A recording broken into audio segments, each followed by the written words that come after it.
Well, good thirsty Thursday morning, friends. Mark Holmes here, of course, with my buddy Cowboy, as well as Joe Bear in the house. And as always, I want to thank you all for watching, commenting, subscribing, and being part of the Joe Boo Sports Report. Without you guys, as well as you ladies, you know that this literally does not work. So let's get over to business and let's wake up those football gods. How you guys doing today? I guess if you're Urban Meyer, it's not a good day. Or then again, maybe it is a good day. Maybe you can get back into the college ranks where you feel more comfortable, because that has been an utter disaster for the Jacksonville Jaguars. The Jacksonville Jaguars were so bad that they had the worst offense in their history with the number one pick, Trevor Lawrence. Urban Meyer fought with his assistant coaches and had things he was doing outside the organization that were giving it a bad look, and it just clearly was not working. It was just ugly. So the bloodletting is already beginning for the 21 season, and you know, it's funny because it's a good thing that Dallas Cowboy fans that we don't actually run the organization, because a lot of Cowboy fans wanted us to get Urban Meyer. Urban Meyer, you remember, said, I'd like to coach the Cowboys. Can you imagine if he was the coach of the Cowboys right now? Although we have people who are ready to say we need to get rid of some people at the Dallas Cowboys. It's funny because I saw somebody say we should have let Dak walk and we should have drafted Mac Jones. That's literally what I got a comment. In fact, let me read some comments from last night. Last night I put out my fireside chat, and I was saying there's a multitude of reasons why the offense it's been a little bit shaky lately. One of those I will actually say is the tight end. And if you look at the numbers for tight ends are the security blanket. That's the guy when shit down you go to and you're reliable. Well, we haven't had Blake Jarwin in quite a while, so that was my mystery solved. You know, the running game has been hurt, of course, with Zeke, who now is wearing a knee brace in practice, as well as the shuffle in the offensive line. But people don't go through and look at it that way. They will only point to the offensive coordinator and Dak Prescott. So like this one person said, no excuses. Dak is off with passes. Dak might not be the answer. His play and the play calling is the same. It doesn't matter what tight end's out there. At least Dalton is not injured. Stop making excuses. Don't come up with that, Joe Boo. You had said about 4 weeks that Dak sucks, but no excuses. Dude needs to be better. Dak's not regressing. He's only an average quarterback. He occasionally gives you a good play here and there. That's it. No more excuses. Time to go. So true about okay, that's actually one that's positive. So you hear how people want their pound of flesh. But I want to try and bring back a little dose of reality here. Let's go over here for a second. I want you to look at something. I want you to just think about this for a second. We all admit that the Dallas Cowboys offense is in a slump. I'm not going to dispute that. That the game against Washington, which was on the road, against a team that actually has a really good defense, that did, mind you, beat Tampa Bay, a division rival. The team scored 27 points. The offense only scored 20.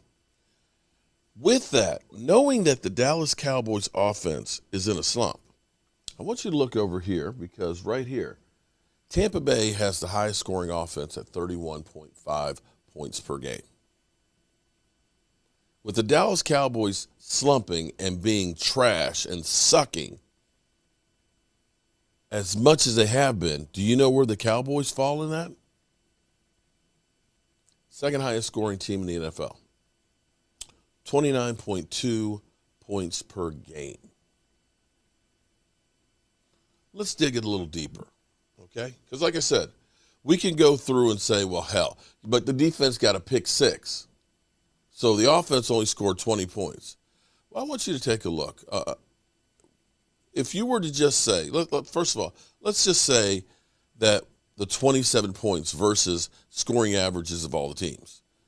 Basically, the only teams that score more points than that 27 on average, the Bengals at 27.2, Buffalo at 27.9, Arizona Cardinals 28.2, Rams 28.2, and the Colts 28.5. And we look at that and say that was a bad game. Okay, but like I said, we ended up actually getting a pick six, so that was 7 of the points. Do you realize even with that 20 points that we scored, that score still, as bad as we think it is still more points than average than Carolina, Miami, Atlanta Falcons, Giants, Bears, New York Jets, Detroit Lions, Jacksonville Jaguars, or the Houston Texans average all season. Okay, I know what you're going to say. So what? Big deal. We need somebody else. We need to get Aaron Rodgers. We need to get, somebody said Mac Jones. So, again, we're talking about points scored on the team. The Dallas Cowboys are only behind Tampa Bay and Tom Brady at 410. We have 380. If you look at, let's just start looking at some of the numbers, because we say Kellen Moore sucks. His play calling is atrocious. Dak Prescott can't do anything. He's a dink and dunker. Well, let's take a look at here. Yards per play. That's how much you get on average per play with a garbage quarterback and a offensive coordinator that needs to go. The Rams have the highest at 6.2. Tampa Bay at 6.1 is number 2. And the Cowboys, with this garbage dink and dunk quarterback that sucks, a running back that's on one leg, a play caller who people want to fire, average 6 yards per play. Third most in the NFL. Okay.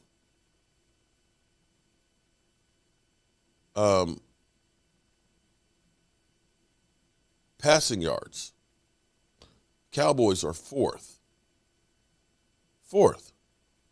in yards passing. Touchdowns.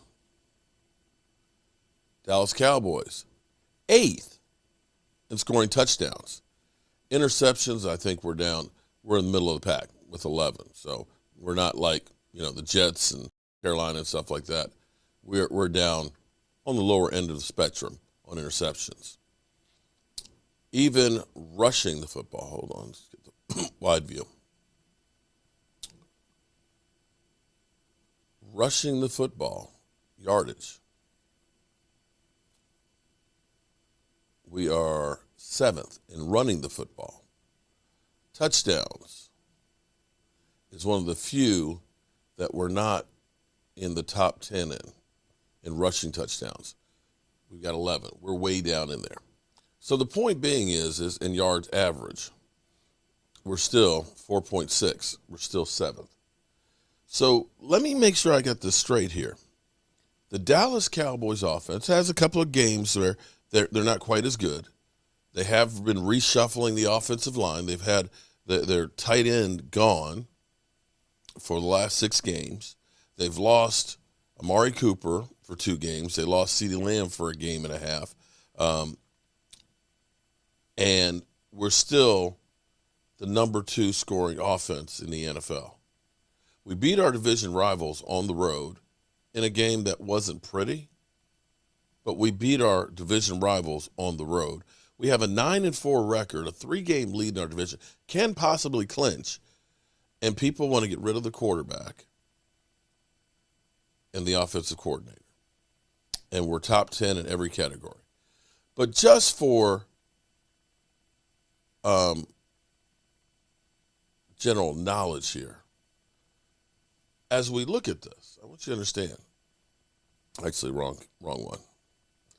As we look at this, I want you to understand that the Dallas Cowboys, with our garbage-ass quarterback,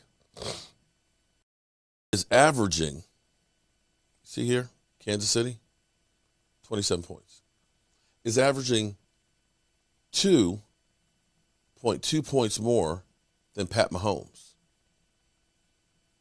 Averaging 2.2 more than Justin Herbert that you guys are wanting.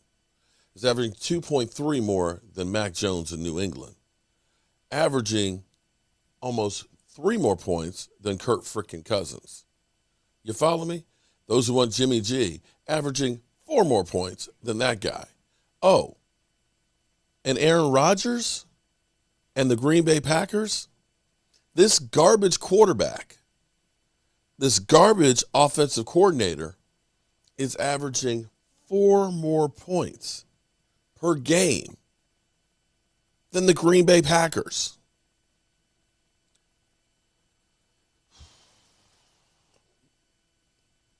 I don't know. Maybe it's just me. Maybe I'm the idiot here who doesn't see it. But I do know that even though the Rams are getting all those yards and stuff, that they went through a stretch where their offense was putrid for 3 games. It happens. Tampa Bay lost to Washington. The Bills scored only 6 points against the Jaguars, whose coach just got fired. It happens to everyone and every team. But we're going to finish this up with, of course, the hate for my quarterback and the Dallas Cowboys. Look around these stands, man. The fans have already started the takeover. It's just a takeover, violent takeover. Anything that moves between these lines got to get dealt with. Let's go! 4th and 2, back to throw, rush, shot by Parsons. The ball's fumbled out, recovered by Dallas. They'll run it down the sideline. George Armstrong dances in. That will be a Dallas touchdown. Yes, sir. He's still slow as hell, but yes, sir. Run nowhere. I like the jog in, man. Appreciate it. Wasn't no use in overdoing yourself. Hey, boy, let's go! We want Dallas. We want Dallas. We want Dallas. It's the pettiness for me. Amazing. Well, listen, Dallas can clinch a playoff berth with a win and a loss by the Saints or the Niners. Now, if they lose, their playoff fate is in the hands of several other teams. I'm sure they don't want that. So let's take a trip to the car shop. Let's do it. Where the prices are fair and the work is The all car great. shop. So let's swap the hood, David. What's wrong with the Cowboys offense? Rob, let's just take a walk. Let's go, and man. We'll Let's do show it. you. Let's do it. Because I Let's think do it. that when you talk Right here. Cowboys, and people are trying to figure out, at the beginning of the year, Dak was on fire. He came back from that ankle injury. Yes, he was. And he was playing great. And I was even like, well, how does he come back so fast and play so well with missing all the offseason time? Oh, his bank account fat, too. That's to get him to come back. Right. But then when you start to watch film and he comes back from this recent injury, I'm like, I think he's a little hesitant. So you have 5 defensive linemen coming seemingly, but you have a 2 deep safety. So you're probably going to get a 2 deep. One of these guys probably going to drop out. He actually ends up looking to the wrong side. He's going down here to the right, which is a man coverage side. You got the under and the outbreaker. Yeah. Should be going up top to the other side. But when he sees it late, and he doesn't see the linebacker rushing to Zeke. So instead of throwing that curl route behind him, he throws it late to Zeke. And I'm just a little bit concerned that there's a little bit of rust, there's a little bit of indecisiveness, and inability to move also that you saw right there. So that's like my first picture that I see. You're right, man. He had to curl They had it, right? And then, so here's another one. You got pressure. He re-identifies. You say you're hot off 2 guys. So I think he knows what he's getting. They end up dropping out. Now just read it out. He's looking down here. You got the outbreaking route. He's hanging on the middle. I don't know why he's hanging there. There's 2, ostensibly 3 guys. The route down here is CeeDee Lamb occupying that corner to hit that outbreaking route. He's looking there. The other thing is it's 3rd and 3. So if you don't throw that, go get it. Go get it, right? Just go run and get it, Dak. Down. And he waits and hesitates, and opportunity lost. This is triple slants up top, single slant on the bottom. You got to throw it down here. You got to throw it right off that linebacker ear, right behind him inside the 50-yard line, or it's going to be late. What you can't do is throw the flat route late, and Rob, you know this. Yeah, You're just gonna man. get your guy blown up, and you're not going to get the first down. So, like, what I see is a guy that's hesitant, right, a little bit, to pull the trigger and to really move with his legs. So I don't know if it's affecting him, his calf anymore, but that's concerning to me. Yeah, and it should be concerning. I think they could take some pressure off Dak by running the football, not just with Ezekiel Elliott, with this kid right here, Tony Pollard, right? He's averaging Who's almost injured? 6 yards per rush. Is number 1 amongst You do know backs he's in the injured, National right? Football League. He's that explosive threat that, again, leaves defensive coordinators up all night. Again, you add this ability to this offense, you get him going, and then you take pressure off Dak Prescott. You allow Dak Prescott to hit those checkdowns. You can be in his ear as the offensive coordinator and say, hey, just check it down to Tony Pollard. Yeah, just check it down. absolutely. That way you don't have to take the hits. I just think right now, Dak is a little messed up. I mean, Jerry Jones said a slump. I don't necessarily think it's a full slump, but he is a little off a little bit. Don't let my chair go away. No. Yeah, so when you're injured, it tends to affect other things, right? Yes. It affects your throwing mechanics, and then it can affect what you're seeing, too, and feeling on the field, so it's tough. You can try not to think about it, but it's there. Going to. It's there. It's there. Well, the good news is here. The Cowboys have won, for the Cowboys specifically. They've won 8 of the last 9 meetings against the Giants going back to 2017. They have the chance to sweep the G-Men for the 4th time in the last 5 seasons. Ouch. Here's what it looks like in the NFC playoff picture. All right, the Cowboys right now the 4 seed. Where you at, G-Men? Can't really see you there. Yeah, you So go. that says that. Coming up. All right, so a couple things there. You know, it's amazing how simple that they make it seem. You know, just run Tony Pollard. Well, he's got a messed up foot. He couldn't play. How are you going to run a guy he couldn't play? He couldn't practice yesterday. So much for that solution. Second part, just run the football. Well, with Zeke. Zeke is actually, well, he's wearing a knee brace at practice. So you basically have Corey Clement and Harris. So, yeah, so much for that. And talk about being hesitant. Remember when I was talking about how, you know, quarterbacks get ruined their first year because they get beat to hell? That could be David Carr. He got beat to hell with the Texans. And talking about hesitant, it's always amazing how bum-ass quarterbacks, some reason, are the ones that can tell you everything that's wrong and how to fix a guy when they can never fix themselves. Anyway, I hope you guys are going to have a great day. I'll be doing some work in the workshop, so I'll probably do some live streaming while we're working in there, getting these racks and stuff out. And hopefully we'll have a great Sunday. It's going to be crazy because I didn't realize that the Eagles-Washington game was a 1 o'clock as well as our game. So Rio, my son Rio will be here. Rashid will be here. And we'll be watching Cop Pizzle as well as Philly 500. It's going to be crazy to see all this going on. Oh, my God, this is going to be crazy. But we're going to bring it to you. So, with that being said, it's time to roll up out of here. Our Colts here, and as always, I want to thank you all for watching, commenting, subscribing, and being part of the Joe Boo Sports Report.